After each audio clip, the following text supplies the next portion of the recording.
It started, like most things in my life, with a quiet routine I never expected to break. My name is Mark Delaney, and I've spent most of my adult life navigating between the stacks of literature and the silence of my own mind. I teach part-time at a community college and tutor students in the evenings from the converted study in my home. It's not a glamorous life, but it's mine. Orderly, predictable, comfortable. The neighborhood I live in is quiet. Trees that shed amber leaves in the fall, neighbors who wave but rarely talk. I moved here 5 years ago after leaving Chicago, chasing solitude more than opportunity. In this town, people keep their opinions to themselves, and I've learned to do the same. I read. I grade papers. I tutor. And I keep the parts of myself that are harder to explain tucked away in books and late-night thoughts. That Tuesday, I was going over a syllabus draft when I heard the doorbell. He was 5 minutes early, which I took as a good sign. Punctuality, at the very least, meant he respected the idea of learning, something not every student I worked with could claim. I opened the door to find a young man standing on my porch, his backpack slung over one shoulder, a thin notebook clutched to his chest. He wore a simple gray hoodie and jeans, nothing flashy, but there was a kind of presence to him, like someone who had been taught not to take up too much space, and still somehow did. "You're Mr. Delaney?" he asked. His voice was even but slightly uncertain, like he hadn't used it much that day. "That's me," I said. "You must be Connor." He nodded and stepped inside when I gestured. He had a quiet energy, the kind that made people either underestimate him or feel a need to fill the silence he left behind. I led him to the study, where 2 chairs faced each other across a large oak desk. "I read your intake form," I said as we settled in. "You're looking to brush up on English before enrolling at Prescott College?" "Yeah," he said. "I've been out of school for a bit. Thought I could handle it without the reading stuff, but now I'm seeing I kinda can't." I smiled. Honesty like that was rare, especially from young men trying to project invulnerability. "Well, we'll focus on comprehension, structure, analysis. Anything that'll give you a solid foundation again." He nodded, flipping open his notebook. The pages were mostly blank except for a few lines of half-finished writing. "I've tried this before," he said, almost to himself. "Didn't stick." I didn't press him. "Not yet. The first session is always a soft entry. Assess the student, measure their comfort, find the line between instruction and conversation." Connor was careful with his words, like he didn't want to sound stupid, but wasn't trying to impress me either. I respected that. We started with a short passage from James Baldwin's Sonny's Blues. He squinted at the page, reading it slowly, occasionally pausing to ask about a word or phrase. "What's he mean when he says Sonny's fingers filled the room with life, his life?" he asked, eyes narrowed like he was trying to picture it. "It's metaphor," I said, "but also more than that. It's a way of saying Sonny's music is more honest than his words ever were. That his pain and his hope come through when he plays." Connor looked down at the page again, quiet for a moment. "I like that. That you can say something without actually saying it." That was the first moment I realized Connor Hale might not be like the other students I'd tutored. There was a weight behind his curiosity, like he'd lived a little more than his 22 years should allow. And maybe he had. A part of me wanted to ask what kept him out of school for the past few years, but I knew better than to push. After we wrapped up, he lingered by the door. "Thanks for not talking down to me," he said. "A lot of people do, once they hear I didn't finish community college." "You've got nothing to prove to me," I replied. "If you're here, it means you're already doing the hard part, showing up." He nodded and left without another word, but the way he paused before walking down the steps told me he was thinking about something. I watched from the doorway until he disappeared down the sidewalk. That night, I didn't go straight back to my notes like I usually did. Instead, I sat in the chair he'd just vacated and stared at the open copy of Sonny's Blues. The room felt different somehow, less like a classroom and more like a space waiting for something to happen. It wasn't attraction. Or if it was, it came buried beneath layers of caution and ethics and the realities of a world that still looked twice when 2 men shared a quiet moment too long. But there was something undeniable in the way Connor listened. In the way he tried to understand, not just memorize. I've always believed that some people walk into your life carrying questions you didn't know you were ready to answer. Connor Hale wasn't just here to learn grammar and plot structure. That much was already clear. And whether I liked it or not, something about him, about the way he asked about Baldwin, the way he stared at his own half-written thoughts, had started to pull something loose in me I hadn't touched in years. I closed the book and leaned back in the chair, already knowing this wouldn't be just another tutoring job. Not even close. Connor showed up every Tuesday and Thursday, always on time, always with the same worn notebook and a mechanical pencil chewed halfway to death. There was something unpolished about him, not careless, but raw, like he hadn't had much space in his life for softness or nuance. He didn't speak unless he had something to say, but when he did, it was deliberate, thoughtful in a way that often surprised me. He was beginning to settle into the rhythm of our sessions. At first, he sat stiffly, hands clenched or fidgeting, but over time, he relaxed. He still wore his hoodie every day, even in the early spring warmth, and he rarely looked me in the eye for long. But I noticed he listened, intently, his eyes darting between the page and my face like he was constantly translating one into the other. "Do you think everyone reads books to find themselves in them?" he asked one afternoon after we'd spent 40 minutes dissecting of mice and men. I considered the question. Not always. Sometimes we read to escape ourselves, or to see what it's like to live inside someone else's skin for a while. He nodded, lips pressing into a thin line. Yeah, but if you never see yourself at all, does that mean you're not worth writing about? It wasn't the kind of question that came from casual interest. There was something deeper behind it. Something heavy. "Maybe it just means no one's gotten it right yet," I said. He didn't reply, but his grip on the pencil loosened slightly. Over the next few weeks, I started to understand that Connor wasn't just behind on academics. He was trying to make sense of something inside himself, and literature gave him a vocabulary that real life had never offered. When we read Catcher in the Rye, he didn't roll his eyes like most students do. "Holden's full of it," he said, "but he's also not. He says all this crap to keep people from seeing he's scared." I raised an eyebrow. "Sound familiar?" He shrugged, then smirked. "Maybe." That smirk was rare. When it came, it felt like a gift, like seeing sunlight through stained glass. Brief, unexpected, and somehow holy. He told me more about his life in small, fragmented pieces. His dad left when he was 10. His mom worked nights at a diner. He'd bounced between jobs after high school, construction, landscaping, dishwashing. "Nothing with a future," he said, like he was quoting someone else's judgment. He never mentioned friends or dating or anything personal unless it was part of an assignment. He read every story like it might hold a map to somewhere he'd never been allowed to go. And I found myself wanting, sometimes too much, to help him draw the lines between where he was and where he might end up. I kept boundaries. I had to. The age gap wasn't huge, but it was enough. I was his tutor. He was my student. And yet, there were moments, small ones, that made me wonder if he noticed the gravity between us the way I did. One Thursday, I asked him to analyze a passage from The Great Gatsby. He stared at it for a long time, then pushed the paper aside. "Why do rich people get all the metaphors?" he asked. "What do you mean?" "I mean, every book they make you read in school is about people with time to sit around and think about the past, or love, or whatever. Guys like Gatsby can afford to be tragic. People like me don't get that luxury."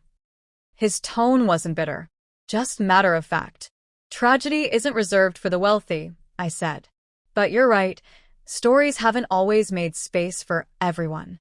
He looked at me, really looked like he was trying to decide if I believed what I just said, or if I was just being nice. And what if I don't want to read about some other guy's dream? What if I don't even know what mine is? That silenced me. Not because I didn't have an answer, but because I remembered asking myself the same question years ago, sitting in my own college dorm, wondering if I was ever going to find the courage to live honestly. "You don't have to know yet," I said. "But if you keep asking the questions, you'll get there." That night, after he left, I found myself scrolling through lesson plans with little focus.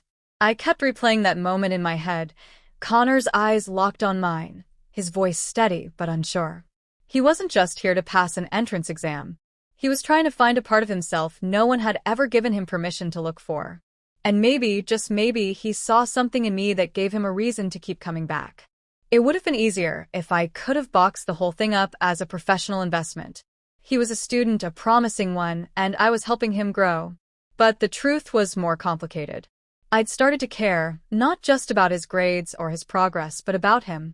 The way he paused before answering, how he wore layers like armor, how he was careful with compliments, but quick to show respect when it was earned. It wasn't attraction, not exactly. It was connection. Quiet, unspoken, and growing in the space between the questions he asked and the ones I didn't. The week before midterms, he handed me a short essay titled Places I've Been That Don't Exist on Maps. It was a loose response to an assignment, but I didn't mind. His writing was fragmented, poetic in places, full of half-formed thoughts about neighborhoods, childhood corners, people who'd come and gone without explanation. There was one line I underlined twice. Sometimes I wonder if I'm a place too, half-built, barely visited, but still here. I wanted to tell him how much that line mattered, how brave it was.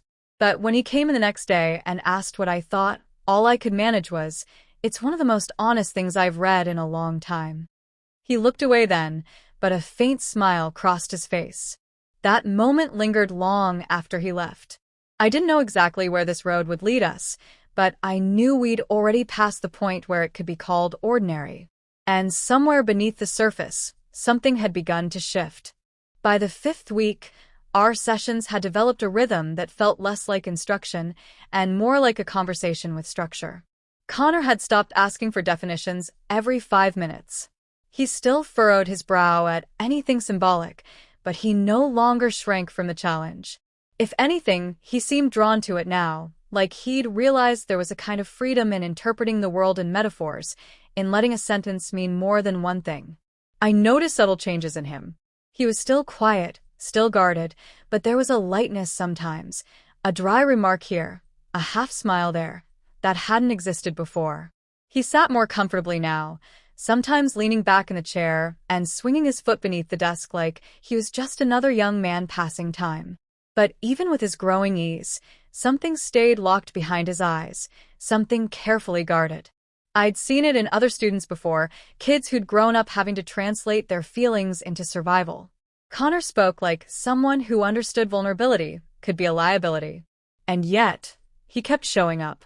One afternoon, while going over a writing prompt, I asked him to describe a moment he remembered vividly, not for its importance, but for its detail. He blinked, caught off guard. Like anything? Anything, I said. Memory lives in the small things. The texture of a moment tells more than the plot ever does. He thought for a while, then said, "I remember the sound of the fridge in our old apartment. It used to click and hum in this weird rhythm, like a song that forgot how to end. I used to sit next to it when things got loud in the other room. It made me feel not alone." He said it flatly, as if reporting a weather pattern, but the truth in it settled in the room like dust. I didn't press. I just nodded and moved us forward. But inside, something tightened. This wasn't just tutoring anymore. We were brushing against pieces of each other we hadn't expected to share. One Thursday, he arrived late. Only by 10 minutes, but it was unusual. When he stepped through the door, his hoodie was damp, and his jaw was clenched in a way I hadn't seen before. "Everything okay?" I asked carefully. "Yeah," he muttered, slinging his backpack onto the chair. "Just a long day." He didn't elaborate, and I didn't ask again. But that session was different. He was distracted, eyes flicking to the window every few minutes. When I offered to reschedule, he shook his head. "No, I'm good. Let's just keep going." We tried reading a passage from Beloved, but he struggled to focus. After 20 minutes of false starts, he dropped his pencil and leaned back. "Can I ask you something?" "Of course." He hesitated, then asked, "When did you know?" It wasn't clear at first what he meant, but the question hung in the air with too much weight to be about literature. "Know what?" I asked gently. "You know," he said, voice quiet, "about yourself. That you were different." I took a breath. This wasn't a casual question. And it wasn't abstract. I think I always knew something, I said slowly. But I didn't have a name for it until college. Even then, it took a while to say it out loud. Longer to believe it was okay. He nodded, eyes fixed on the floor. I don't know if I'm anything. I just know I'm not what people think I am. You don't have to define yourself today, I said. Or ever, if you don't want to. But you do deserve to feel whole. Whatever that means for you. There was a silence then, not heavy, but still. Like the moment after a storm when the air recalibrates itself. He didn't thank me, but his shoulders lowered. The tension in his jaw faded just a little. I think I like guys, he said finally, in a voice barely louder than a whisper. But I've never said it out loud. You just did. He let out a soft, shaky breath. Then, for the first time, he met my eyes and held the gaze. The session ended early that day, not because we were done, but because we had reached something more important than the next paragraph. As he left, he paused at the door. Thanks for not making it weird. It's not weird, I said. It's honest. That night, I didn't sleep well. Not because I was conflicted, but because I knew we'd crossed into new territory, and I wasn't sure what would grow there. He wasn't a boy. He was an adult navigating a truth that had likely lived in him unspoken for years. But he was also still my student, and I needed to honor that line, even if parts of me wanted to step beyond it. The next session, he was back to his usual self, quiet, thoughtful, a bit sarcastic when the reading dragged. But I noticed his hoodie was gone. He wore a plain t-shirt, the kind most people wouldn't think twice about, but on him, it felt like a declaration. Not loud, not flashy. Just unhidden. We didn't talk about his confession again. Not directly. But something had shifted. There was less hesitation in him now, more clarity. And maybe more trust. I found myself looking forward to our sessions in a way I didn't want to admit. Not just for the teaching, but for him, his questions, his presence, the way he lit up when a passage finally made sense. He was becoming someone I thought about even when the door had closed behind him. I wasn't naive. I knew what this could look like from the outside. Knew how easily good intentions could be misread, or worse, become something else entirely. But I also knew there was something sacred in the space we'd built, a room where he could ask hard questions without fear, and where I could answer without pretending to have it all figured out. Whatever was growing between us, it wasn't simple, but it was real. And I had the sense that soon, neither of us would be able to ignore it. The rain started halfway through our Thursday session. At first, it was just a light tapping against the windows, a rhythmic pulse that faded into the background as Connor read aloud from a Langston Hughes poem. But as the sky darkened and the tapping turned to drumming, the sound became impossible to ignore. Connor glanced toward the window. Looks like it's coming down hard. You're welcome to wait it out if you want, I said casually, not looking up from my notes. No point in getting soaked. He gave a small shrug, then returned to the page. I don't mind staying. We continued, but the atmosphere had shifted. The storm wrapped around the house like a blanket, dampening the world beyond and making the room feel closer, more intimate. There was no threat in it, no awkwardness. Just the kind of silence that happens when two people grow comfortable with sharing the same space without needing to fill every second. When the poem ended, Connor didn't say anything right away. He stared down at the words, tracing a line with his finger. He talks like he's been waiting his whole life for someone to hear him, he said softly. I nodded. That's the gift of poetry. It gives shape to feelings we don't know how to name. He closed the book and leaned back in the chair. His eyes lingered on mine a moment too long before he looked away. I've been thinking about applying to Prescott after all. Not just taking the placement exam. That's great, I said, a smile tugging at the edge of my mouth. You'd be a strong candidate. I don't know, he muttered. I still feel like I'm pretending most of the time. Like I'm showing them who they want to see, not who I really am. I hesitated. Who you really are deserves just as much space. Probably more. He was quiet after that, and I didn't press. I had learned by now that his silence wasn't a wall, it was a pause. A place where he gathered thoughts that hadn't been welcomed anywhere else before. The storm worsened. Wind lashed at the windows, and distant thunder rumbled like a low warning. Connor checked his phone. "Bus lines are down," he said. And my mom took the car for her shift. "You can wait it out," I offered again. "No rush. I've got coffee, books, heat. Might as well make use of it." He smiled, small and tired. "You're not going to kick me out into a flood." "Got it." I stood, stretched, and made my way to the kitchen, pouring 2 mugs of coffee. When I returned, he had wandered from the study into the living room, standing in front of the bookcase with his arms crossed, scanning the spines like they might contain answers to questions he hadn't asked yet. "You've read all of these?" he asked, accepting the coffee. "Most of them. Some more than once." He gave a low whistle. "You ever feel like the books know more about you than you do?" "Sometimes," I said. "But I think they just remind us of things we've forgotten to remember." We sat on the couch, mugs in hand, the distance between us close but respectful. The lightning flickered outside, casting the room in brief bursts of white. His face glowed faintly each time, sharp cheekbones, soft jaw, eyes fixed somewhere beyond the glass. "My dad used to hate storms," he said suddenly. "Said they made him feel small." I looked at him. "And you?" He shrugged. "I think they're honest. They don't try to be anything else." For a long moment, there was only the sound of rain and breath between us. The air felt charged, not just from the storm, but from something unspoken sitting between us. I wasn't sure who leaned in first. Maybe neither of us did, not fully, but the distance narrowed until I could feel the warmth of him beside me, a presence more felt than seen. But I didn't move. I didn't let the space close completely. Not because I didn't want to, but because it wasn't time. Instead, I said quietly, "You matter, Connor. Not because of your potential. Not because you're smart. Just because you're here." His eyes dropped, but he didn't look away. "You say that like no one ever told you that." I laughed under my breath. "Maybe that's why I know how much it needs to be said." He nodded. "Then, thanks. For saying it. For everything, really." We didn't talk much after that.